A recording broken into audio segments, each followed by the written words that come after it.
नमस्कार विद्यार्थियों, मैं हूं विजय और वन वर्ड सब्स्टिट्यूशन के पार्ट नंबर 3 में आपका स्वागत है। पार्ट नंबर 3 में भी हम 50 वन वर्ड सब्स्टिट्यूशंस की बात करेंगे। तो चलिए पहले वर्ड की बात करते हैं जो कि है polygamy, the practice of marrying multiple spouses. अनेक जीवन साथी स्पाउसेस से विवाह करने की प्रथा। अनेक जीवन साथी पुरुष हो सकता है, स्त्री हो सकती है, उनसे विवाह करने की प्रथा को पॉलीगेमी कहा जाता है। पॉली मीन्स अनेक और गेमी गैमोस वर्ड से लिया गया है विच मीन्स मैरिज। बहुविवाह, एक से अधिक विवाह को बोला जाता है पॉलीगेमी। नेक्स्ट है the practice of having more than one husband, एक से अधिक पति रखने की प्रथा। एक ही समय में एक से अधिक पति रखना, अर्थात एक स्त्री जब एक से अधिक पुरुषों के साथ विवाह करती है एक ही टाइम में, जैसे द्रौपदी के 5 पति थे, 5 पांडव, तो ये एक पॉलीएंड्री का सर्वश्रेष्ठ उदाहरण है। द्रौपदी के 5 पति होना। जब कोई महिला एक से अधिक पुरुषों के साथ विवाह करती है एक ही समय में, ऐसा नहीं कि एक मर गया दूसरे के साथ कर लिया, ऐसा नहीं, एक ही टाइम में, और जितने भी हस्बैंड हैं वो सभी जीवित हैं, उस कंडीशन को कहा जाता है पॉलीएंड्री। पॉली अनेक के लिए है, एंड्री एंड्रोज ग्रीक का वर्ड है जो कि यूज होता है पुरुषों के लिए। बहुपति प्रथा, एक से अधिक पति रखने की प्रथा। The practice of having more than one wife, एक से अधिक पत्नी रखने की प्रथा। जब कोई पुरुष एक ही समय में एक से अधिक पत्नियां रखता है तो उसे पॉलीजिनी कहा जाता है। बहुपत्नी प्रथा, जैसे राजा दशरथ की 3 रानियां थी, 3 पत्नियां थी, उसे पॉलीजिनी कहा जाएगा। पॉली अनेक के लिए है और गायने वर्ड होता है, स्त्रियों के लिए यूज होता है, ग्रीक का वर्ड है। तो पॉलीजिनी बहुपत्नी प्रथा, एक से अधिक पत्नी रखने की जो प्रथा है उसे पॉलीजिनी कहा जाता है। नेक्स्ट वन है one who goes to a journey for a holy place, एक व्यक्ति जो एक यात्रा पे जाता है, होली प्लेस पवित्र स्थान की यात्रा पे जाता है, उस व्यक्ति को कहा जाता है पिलग्रिम, तीर्थ यात्री। और जो स्थान है उसे पिलग्रिमेज कहा जाता है, तीर्थ यात्रा का स्थान। ए person who has long experience, एक व्यक्ति जिसे लंबा अनुभव है उसे वेटरन कहते हैं, अत्यधिक अनुभवी। Acting of one's own free will, अपनी स्वतंत्र इच्छा के अनुसार कार्य करना, अपनी खुद की स्वतंत्र इच्छा के अनुसार कार्य करना उसे कहा जाता है वॉलंटरी। स्वेच्छा पूर्वक या स्वेच्छाचारी, अपनी इच्छा से काम करने वाला, किसी के दबाव में काम ना करने वाला, खुद की इच्छा होती है। जैसे कोविड के टाइम पे आपने वॉलंटियर्स वर्ड सुना होगा, तो अपनी इच्छा से जो सेवा भाव है वो व्यक्ति होते हैं voluntary. Early return of the date of an event, किसी घटना की तारीख वार्षिक रूप से लौटना, किसी घटना की तारीख का वार्षिक रूप से लौटना कहलाता है एनिवर्सरी। जब कोई डेट घूम के दोबारा आ जाती है तो वो वर्षगांठ कहलाती है एनिवर्सरी। चलिए अगले वर्ड्स की बात करते हैं। अगला वर्ड है stale, which is not fresh, जो ताजा ना हो उसे कहा जाता है स्टेल, बासी। नेक्स्ट है that can not B tamed, जिसे पाला ना जा सकता हो, पालतू ना बनाया जा सकता हो, उसे कहा जाता है वाइल्ड, जंगली। नेक्स्ट है a place where clothes are kept, एक स्थान जहां कपड़े रखे जाते हैं, कपड़े रखने की अलमारी को कहा जाता है वार्डरोब। नेक्स्ट है the habit of walking during sleep, सोने के दौरान चलने की आदत, उसे कहा जाता है सोमनम्बुलिज्म, निद्रा भ्रमण। नींद के दौरान चलने की जो आदत होती है उसे सोमनम्बुलिज्म कहा जाता है, और जो व्यक्ति नींद के दौरान चलता है उसे सोमनम्बुलिस्ट कहा जाता है। तो नेक्स्ट वर्ड है सोमनम्बुलिस्ट।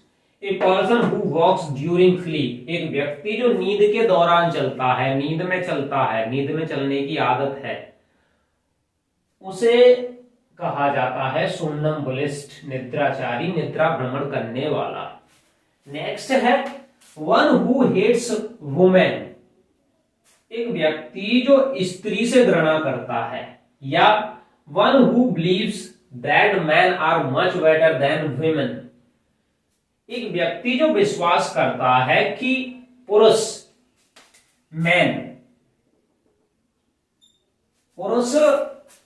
स्त्रियों से अधिक अच्छे होते हैं, अधिक बेहतर हैं, ऐसी उसकी थिंकिंग है, उस व्यक्ति को कहा जाता है मिसोजिनिस्ट, नारी द्वेषी, नारी से घृणा करने वाला। नेक्स्ट है one who betrays his country, जो अपने देश को धोखा देता है, प्रतिघात करता है अपने देश के साथ, उस व्यक्ति को कहा जाता है ट्रेटर, गद्दार या देशद्रोही।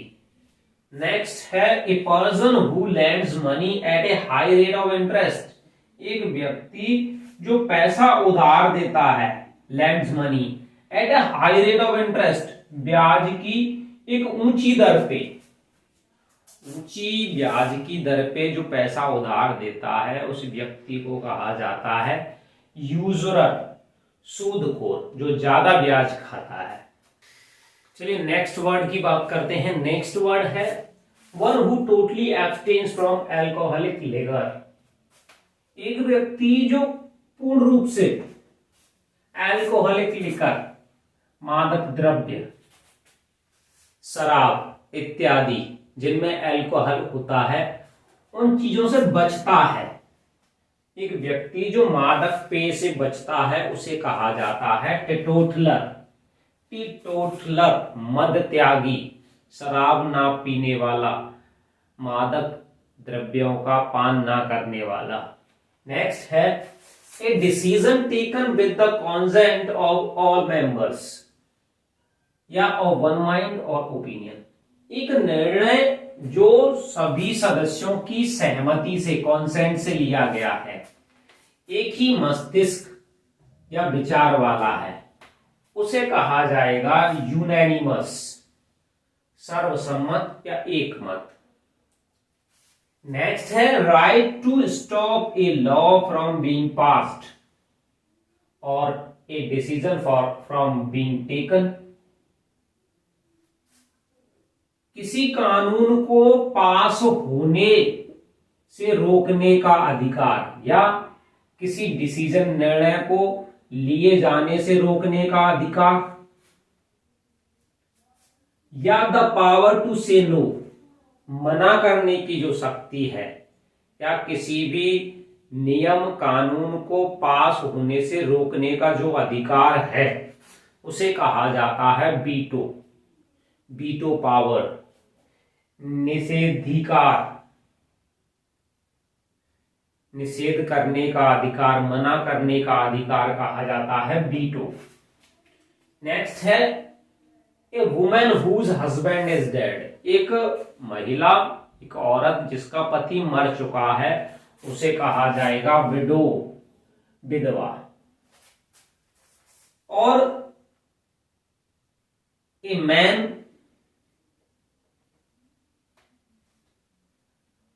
और a man whose wife is dead, और एक व्यक्ति, एक पुरुष जिसकी पत्नी मर चुकी है उसे कहा जाएगा विडोवर, विधुर, जिसकी पत्नी मर चुकी हो और जिसका पति मर चुका हो वो विडो है। नेक्स्ट है a place where birds, animals etc are kept, एक स्थान जहां बर्ड्स, पक्षी, एनिमल्स, जानवर इत्यादि रखे जाते हैं, उस स्थान को कहा जाता है जू, चिड़ियाघर। नेक्स्ट है ए person who does something not professionally but for pleasure, एक व्यक्ति जो कुछ करता है नॉट प्रोफेशनली, व्यवसायिक रूप से नहीं, पैसे कमाने के लिए नहीं करता, बट फॉर प्लेजर, अपनी खुशी के लिए करता है, शौक के लिए करता है, उस व्यक्ति को कहा जाता है अमेचर, शौकीन या अव्यवसायी। जो व्यावसायिक रूप से कोई काम नहीं करता है, अपनी खुशी या शौक के लिए करता है, उसे अमेचर कहा जाता है। नेक्स्ट जो वर्ड है वो संबंधित है क्रेसी या आर्की से, जो कि यूज होते हैं शासन के लिए, रूल के लिए।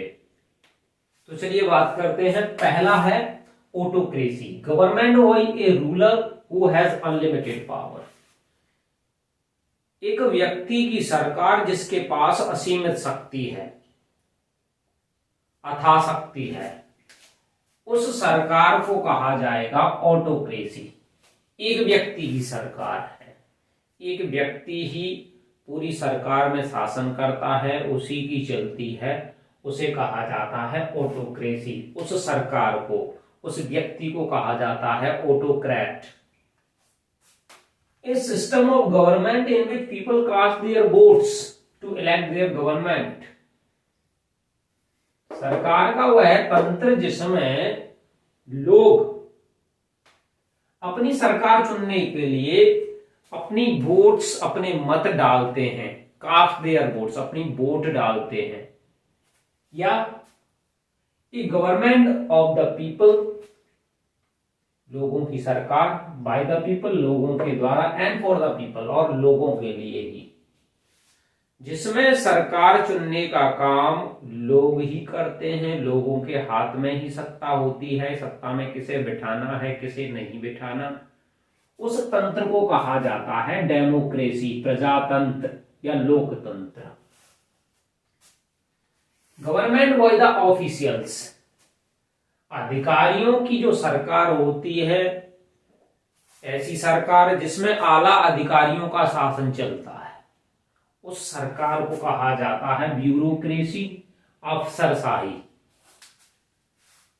A country that is ruled by a king और क्वीन, एक देश जो शासित है एक राजा के द्वारा या रानी के द्वारा, जिसमें राजाशाही शासन चल रहा है, राजतंत्र चल रहा है, या गवर्नमेंट बाय ए मोनार्क, एक मोनार्क, बादशाह, रानी या राजा को मोनार्क कहा जाता है, सम्राट भी हो सकता है इसमें, उसे कहा जाता है मोनार्की।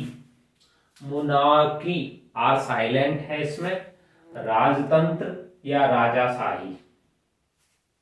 नेक्स्ट है ए गवर्नमेंट बाय द रिच, अमीर लोगों की जो सरकार होती है, एक तंत्र जिसमें अमीर लोग, धनी लोग शासन करते हैं, उसे कहा जाता है प्लूटोक्रेसी, धनिक तंत्र। अब हम बात करने वाले हैं ऐसे वर्ड्स की जिनमें सफिक्स के रूप में यूज होगा एबल या आईबीएल। वर्ड्स के पीछे एबल होगा या फिर आईबीएल ही होगा। That can not be heard, जिसे सुनाना जा सकता हो, या इनकैपेबल ऑफ बीइंग हर्ड, जो सुनने में अक्षम हो, सक्षम ना हो, उसे कहा जाता है इनऑडिबल, अश्रव्य, जो सुनाना जा सके। इनकैपेबल ऑफ बीइंग डिफीटेड, हराए जाने में अक्षम, जो हराए जाने में अक्षम हो, या that can not be conquered, जिसे जीता ना जा सकता हो, जिस पर विजय ना पाई जा सके, उसे कहा जाता है इनविंसिबल, अजय। नेक्स्ट है that can not B divided, जिसे बांटा ना जा सकता हो, जिसके भाग ना किए जा सके, उसे कहा जाता है इनडिवाइजिबल, अभाज्य। नेक्स्ट है that can not be reached, जिस तक पहुंचा ना जा सके, कोई भी चीज जिस तक पहुंच ना हो, जिस तक पहुंचा ना जा सके, उसे कहा जाएगा इनएक्सेसिबल, अगम्य, पहुंच से बाहर। That can not be removed, कोई चीज, कोई धब्बा जिसे मिटाया ना जा सकता हो, रिमूव ना किया जा सके, उसको बोलते हैं इंडेलिबल, अमिट, जो मिटे ना। That is fit to be chosen, जो चुने जाने के लिए फिट है, उपयुक्त है, योग्य है, उसे कहा जाता है एलिजिबल, योग्य। That can not B imitated, जिसकी नकल नहीं की जा सकती, उस जैसा दूसरा नहीं बनाया जा सकता या किया जा सकता, उसे बोला जाता है इनइमिटेबल, अनुपम, अद्वितीय या अनोखा। That can not be corrected, जिसे ठीक ना किया जा सकता हो, सही ना किया जा सके, उसे बोलेंगे इनकरेजिबल, असुधार्य। ये सभी वर्ड्स हैं जो कैन नॉट से यूज हो रहे हैं और सभी में जो प्रीफिक्स लगा है इन लगा है। अगर ये विदाउट नॉट के यूज होंगे तो इन में से हमें इन हटा देना है। फॉर एग्जाम्पल अगर ये ऐसे होता है दैट कैन बी हर्ड, जिसे सुना जा सकता हो, तो वो होगा ऑडिबल, श्रव्य, सुनने योग्य। नेक्स्ट वर्ड है inflammable, capable of catching fire easily, आसानी से आग पकड़ने में समर्थ या सक्षम। कोई भी चीज जो आसानी से आग पकड़ लेती है उसे कहा जाता है इनफ्लामेबल, ज्वलनशील। नेक्स्ट है a decision which can not be changed, एक निर्णय जिसे बदला ना जा सकता हो, इर्रेवोकेबल, अपरिवर्तनीय, जिसमें कोई परिवर्तन नहीं किया जा सकता, उसे बोला जाता है इर्रेवोकेबल। नेक्स्ट है that can not B repaired, जिसकी मरम्मत ना की जा सके, जिसे सुधारा ना जा सके, इर्रिपेरेबल, असुधार्य या जिसकी दोबारा से मरम्मत ना की जा सके। That can not be avoided, जिसे टाला ना जा सकता हो। That can not be prevented from happening, जिसे होने से ना रोका जा सके। Which must happen one day, जो एक दिन घटित होना है, कोई भी चीज वो एक दिन होनी है, उसे कहा जाता है इनएविटेबल, अटल या अवश्यंभावी। जैसे फॉर एग्जाम्पल मृत्यु अटल सत्य है, जिसे टाला नहीं जा सकता, जो अवश्यंभावी है, एक दिन होनी है, उसे कहा जाता है इनएविटेबल। अगले वर्ड्स की जो बात हम करेंगे उनके पीछे सफिक्स के रूप में एक वर्ड लगा होगा साइड, जो कि लिया गया है साइडा से। ग्रीक वर्ड साइडा से लिया गया है, विच मीन्स किलिंग और मर्डर, जिसका अर्थ होता है हत्या। जहां भी ये वर्ड्स यूज होगा वहां पे किसी मर्डर या किलिंग की बात होगी। सबसे पहले हम बात करते हैं किलिंग ऑफ ए फादर, पिता की हत्या। जनरली जब कोई बेटी या बेटा अपने पिता की हत्या कर देता है तो उसे कहा जाता है पैट्रीसाइड, पितृ हत्या। किलिंग ऑफ ए मदर, जब कोई पुत्र या पुत्री अपनी मां की हत्या कर देती है तो उसे कहा जाता है मैट्रीसाइड, मात हत्या। किलिंग ऑफ ए ब्रदर, जब कोई बहन या भाई अपने दूसरे भाई की हत्या कर देता है तो उसे कहा जाता है फ्रैट्रीसाइड, भ्रात हत्या, भाई की हत्या।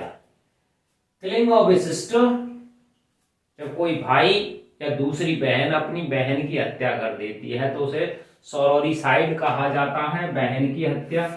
किलिंग ऑफ ए किंग और ए क्वीन, किसी राजा या रानी की हत्या कर दी जाए तो उसे कहा जाएगा रेजिसाइड, राज हत्या। नेक्स्ट है killing of a new born child और एन इन्फेंट, एक नवजात शिशु की हत्या, एन इन्फेंट, शिशु की हत्या जिसकी उम्र 12 महीने के अंतर्गत है, ऐसे शिशु की हत्या कर दी जाए तो उसे कहा जाता है इन्फेंटिसाइड, शिशु हत्या। किलिंग ऑफ ए वाइफ, जब कोई पति अपनी पत्नी की हत्या कर देता है तो उसे यूक्सोरिसाइड कहा जाता है, पत्नी की हत्या। किलिंग ऑफ ए हस्बैंड, और जब एक पत्नी अपने पति की हत्या कर देती है तो उसे कहा जाता है मैरिटिसाइड, पति की हत्या।